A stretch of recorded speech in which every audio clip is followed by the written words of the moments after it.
الحمد للہ رب العالمین والصلاة والسلام علی سید الاشرف الانبیاء والمرسلین اما بعد فاعوذ باللہ من الشیطان الرجیم بسم اللہ الرحمن الرحیم الا ان اولیاء اللہ لا خوف علیہم ولا هم یحزنون صدق اللہ العظیم رب اشرح لی صدری ویسر لی امری واحلل عقدۃ من لسانی یفقہوا قولی یا رب بالمصطفیٰ بلغ مقاصدنا واغفر لنا ما مدا یا واسع الکرم الصلاۃ والسلام علیک یا رسول اللہ الصلاۃ والسلام علیک یا حبیب اللہ الصلاۃ والسلام علیک یا شفیع المذنبین الصلاۃ والسلام علیک یا خاتم النبیین۔ حمد و صلوات کے بعد فقیر و حقیر، خادم و امام و خطیب دربار و جامع مسجد حضرت غازی سید معصوم علی شاہ بخاری محمد حفیظ قادری چشتی سلطانی بمقام درگاہ شریف حضرت سید غازی معصوم علی شاہ بخاری لکی اسٹار نزد PNS دلاور کراچی آپ سے مخاطب ہے۔ الحمدللہ اس وقت میں سرکار آل نبی اولاد علی حضرت غازی سید معصوم علی شاہ بخاری رحمۃ اللہ تعالی علیہ میں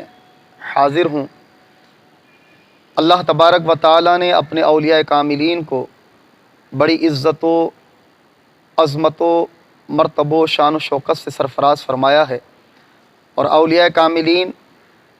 وہ مقام وہ رتبہ رکھتے ہیں کہ اگر مسلمان اللہ والوں سے جڑ جائیں تو ان سے واسطہ، ان سے نسبت تعلق اس بات کی دلیل ہے کہ اللہ ان سے راضی ہے، تو جو انہیں راضی کرتا ہے اللہ ان سے راضی ہو جایا کرتا ہے۔ اور یقینی طور پر اللہ والوں کی رضا یہی ہے کہ اللہ والوں کی تعلیمات کیا ہے، اہل اللہ کی تعلیمات کیا، احکامات اسلام پر عمل کرنا، امر بالمعروف کرنا، مسلمانوں کو حق بات پہنچانا اور ان کو برائیوں سے روکنا۔ اور جب یہ کام کر کے اللہ والے دنیا سے جاتے ہیں تو اللہ ان کو دنیا میں اس وقت تو ان معمولات کی بنیاد پر عزت اور مرتبہ عطا کرتا ہے، لیکن بعد وصال کے جب وہ صاحب دربار اور مزار ہو جاتے ہیں تو اللہ تعالیٰ ان کی عزتوں میں اور اضافہ فرما دیتا ہے۔ جیسا کہ آپ دیکھتے ہیں کہ کراچی، پاکستان، بیرون ممالک میں جہاں جہاں اولیاء کرام کے دربار ہیں، کثیر تعداد میں مسلمانوں کی ان کے درباروں پر حاضر ہوتی ہے، نوافل ادا کر کے ان کی بارگاہ میں ایصال ثواب کرتے ہیں، اور ان کے وسیلے سے اللہ کی بارگاہ میں اپنے اور اپنے متعلقین کے لیے دعائے خیر مانگتے ہیں۔ انہی اولیاء کاملین میں سے اس وقت میں جس دربار عالیہ میں موجود ہوں، میری مراد آل نبی اولاد علی فخر السادہ سید بادشاہ حضرت غازی سید معصوم علی شاہ بخاری رحمۃ اللہ تعالی علیہ نور اللہ مرکدہ۔ الحمدللہ بحمدہ تعالی کم و بیش میری ناقص معلومات کے مطابق حضرت کا دربار عالیہ 200-300 برس کم و بیش سے مرجع خلائق یعنی اللہ کے بندوں کو فیض پہنچا رہا ہے۔ دوستوں، حتمی اور مستند آپ کی تاریخ وہ اللہ رب العزت اور اس کے محبوب علیہ الصلاۃ والسلام جانتے ہیں، یا جو پرانے اکابرین تھے جو ہماری ناقص ہے۔ بہر کیف ایک قصیر وقت حضرت کے دربار کو ہوا، حضرت کا پاکستان کے اولیاء کاملین میں شمار ہوتا ہے درباروں میں، اور ایک کثیر تعداد اس دربار میں آتی ہے اور حضرت کے فیض سے مستفیض ہوتی ہے۔ الحمدللہ اس دربار میں 5 وقتہ نماز یہاں ادا کی جاتی ہے باجماعت، جمعہ کثیر تعداد میں ہوتا ہے، ہر جمعرات ہر اتوار نماز مغرب تا عشاء محفل نعت اور محفل درود کا انعقاد ہوتا ہے،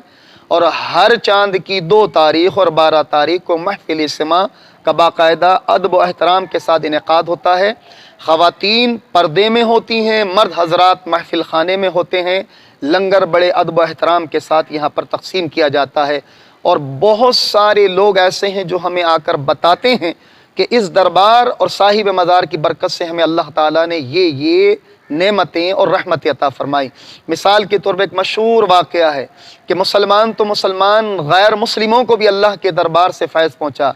ایک لڑکا ہندو دھرم کا جس کا نام تھا لکشمی داس، اس نے آ کر ہم سے کہا کہ ہم یہاں پر اپنے عقیدے کے مطابق بھجن گانا چاہتے ہیں۔ تو ہم نے کہا یہ مندر تو ہے نہیں، یہاں بھجن گا نہیں سکتے۔ کہا ہم کہنا یہ چاہتے ہیں کہ جو آپ کے پیارے نبی صلی اللہ علیہ وسلم کی آل ہیں ان کی شان ہم بیان کرنا چاہتے ہیں۔ تو میں نے کہا آپ کیوں کریں گے؟ کہا کہ میری شادی ہوئی، میں بے اولاد تھا، میں غیر مسلم ہوں، ہندو مذہب سے ہوں، میں یہاں آیا، میں نے صاحب دربار کے وسیلے سے اللہ سے منت مانی کہ اگر میری یہاں اولاد ہوئی تو میں انشاءاللہ یہاں لنگر بھی دوں گا اور یہ کام بھی کروں گا۔ بارے کہ اس نے کہا کہ میری منت پوری ہوئی، اللہ تعالیٰ نے صاحب دربار کے وسیلے سے مجھے بیٹا عطا کیا اور میں اپنی ہندو برادری کو لے کر آیا ہوں، لنگر لے کر آیا ہوں، تو میں یہاں پر عقیدت، تو اس نے اپنی برادری کو یہاں بٹھا کر دربار کے صحن میں کوئی بھجن نہیں گایا، کوئی اس نے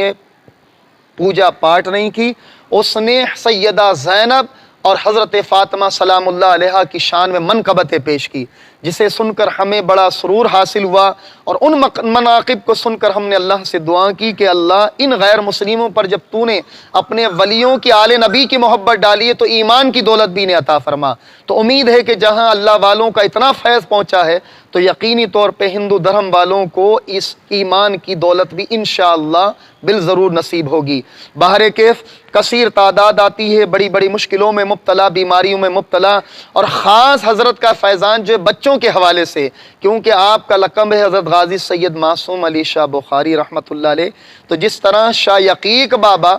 اندرون سندھ میں وہ روحانی سرجن ہیں، تو سید معصوم علی شاہ بخاری روحانی طور پہ بچوں کے اسپیشلسٹ چائلڈ ہیں، روحانی طور پہ کہ جب بچوں کی طبیعت خراب ہو، نظر بد ہو، تو وہ یہاں آتے ہیں اور دعائیں مانگتے ہیں، محفلوں کو اٹینڈ کرتے ہیں، اور اللہ تبارک و تعالی جل والا ان کو